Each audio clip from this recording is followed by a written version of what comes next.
অনেকেই বলছেন যে এটি আসলে শুধুমাত্র একটা করিডোর নয়, এটা একটা বাংলাদেশের জন্য একটা সুযোগ এবং সেই সাথে এটা একটা কূটনৈতিক চ্যালেঞ্জ। সেই চ্যালেঞ্জ মোকাবেলার জন্য বাংলাদেশ আসলে কতটা প্রস্তুত বলে মনে করেন?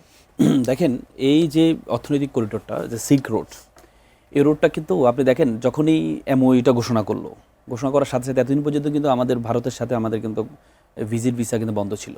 জি। হুট করে কিন্তু ভিজিট ভিসাটা ওপেন করে দিল, কারণ আমাদের বাংলাদেশের মানুষ কিন্তু একটু ভ্রমণ পিয়াসু।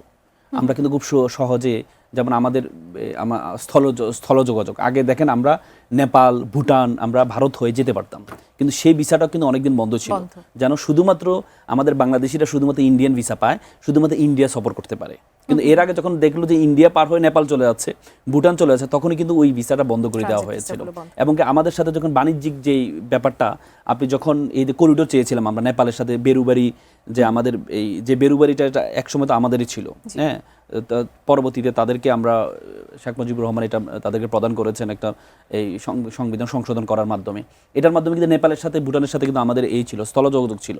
কিন্তু সেই স্থল যোগাযোগের জন্য আমরা বারবার তাদের কাছে করিডোর চেয়েছিলাম যে বাণিজ্য করার জন্য, কিন্তু তারা সেই সুযোগটা আমাদেরকে দেয় নাই। এখন আপনি যখন চায়নার সাথে যখন এই করিডোরটা হবে, চায়না হয়ে মায়ানমার হয়ে যখন একটা রোড হবে বা একটা বাণিজ্য হবে, তো সরাসরি আপনি চায়নার সাথে আপনি ব্যবসা করতে পারবেন এবং আমাদের দেশের, বাংলাদেশের মানুষ সরাসরি চায়না ট্যুরিস্টে যেতে পারে স্থলভাবে। কারণ আমাদের অনেক, আমরা মধ্যবিত্ত পরিবারের অনেকে আছে যারা চাইলেও বিমান যোগে যাওয়া তাদের জন্য কঠিন।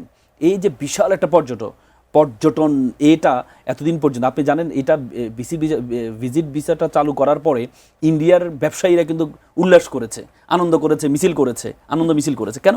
কারণ তাদের ব্যবসা বন্ধ ছিল এতদিন পর্যন্ত, কারণ তারা পুরোটা ব্যবসা নির্ভর করতো আমাদের এই যে বাংলাদেশের পর্যটকদের উপরে। তো সুতরাং এইটা চালু হওয়ার মাধ্যমে এই যে ভারতের এতদিন পর্যন্ত দাদাগিরিটা আমাদের উপর তারা ব্যবহার করতো, যে হুট করে ভিসা বন্ধ করে দেওয়া, কোনো কিছু হলেই এই আমাদের, যেমন আপনি ইউরোপের অনেক দেশে যাওয়ার জন্য তাদের কাছে আমাদের এম্বাসি না থাকার কারণে তাদের এম্বাসিতে গিয়ে আমাদের পাসপোর্ট জমা করতে হয়। এটার যদি আমরা সরাসরি মায়ানমার হয়ে সরাসরি স্থল যোগাযোগ যেতে পারি, তাহলে সেটা চায়নাতেও ব্যবহার করতে পারবো, আমরা মায়ানমারও ব্যবহার করতে পারবো। তার মানে হচ্ছে আমরা যে এককেন্দ্রিক, আমাদের সব কিছু, আমাদের তিন পাশে যেহেতু ইন্ডিয়া, এককেন্দ্রিকভাবে আমাদেরকে যেভাবে অর্থনৈতিকভাবে তারা শোষণ করেছে, এইটা যদি বাস্তবায়ন করা খুব চ্যালেঞ্জ। এটার সাথে অধ্যাপক তানজিম উদ্দিন খান তিনি বলেছেন যে আমেরিকার সাথে আসলে বাংলাদেশের দর কষাকষির যে জায়গা, সেখান থেকে এটি হতে পারে একটা বার্গেনিং টুল। আপনি কি সেটা মনে করছেন? অবভিয়াসলি আপনি দেখেছেন, আপনি দেখেন আমেরিকার ঘাঁটিগুলো এতদিন পর্যন্ত কোথায় ছিল? মিডল ইস্টে ছিল। আমেরিকার ঘাঁটিগুলো কিন্তু মিডল ইস্ট থেকে সরানো হচ্ছে, কারণ আপনি দেখেন আগামীর অর্থনীতি কিন্তু ব্লু ইকোনমি হবে, মানে সমুদ্র কিন্তু অর্থনীতি হবে। আর সমুদ্র কিন্তু অর্থনীতি, আমেরিকা সবসময় চিন্তা করে সমুদ্র কিন্তু অর্থনৈতিক, এই জন্য সকল ঘাঁটিগুলো কিন্তু তারা এ পাশে নিয়ে আসার চেষ্টা করছে মিডল ইস্ট থেকে সরিয়ে। এবং কি আগামীর যে রাইজিং পাওয়ার কে? চায়না। তো চায়না রাইজিং পাওয়ারকে ঠেকানোর জন্য এই আশেপাশে দেশগুলো আমেরিকার জন্য সবচেয়ে গুরুত্বপূর্ণ। এই জন্য আমেরিকার যে ঘাঁটিগুলো মিডল ইস্ট থেকে সরিয়ে তারা কিন্তু এই ইন্ডো প্যাসিফিক যে রিজিয়ন আছে, এই রিজিয়নে আনার তারা চেষ্টা করছে।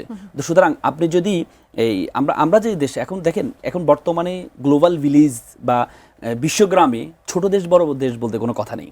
আপনি নেপালের মতো দেশ এখন ইন্ডিয়ান প্রধানমন্ত্রীকে বলে যে আপনি প্রধানমন্ত্রী না আসলে আমি মিটিং করব না।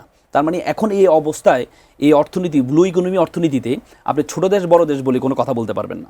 তো সুতরাং আপনি যদি এইটা রোডটা যদি হয়, এটার মাধ্যমে আমরা আমেরিকার সাথে, শুধু আমেরিকা না, আমেরিকা বলেন, আপনি ইন্ডিয়া বলেন, যারা দাদাগিরি করেছে তাদের সাথে আমরা একটা এই হিসাবে আমরা সামনে, এটা আমাদের জন্য অনেক বড় একটা ট্রাম্প কার্ড হবে।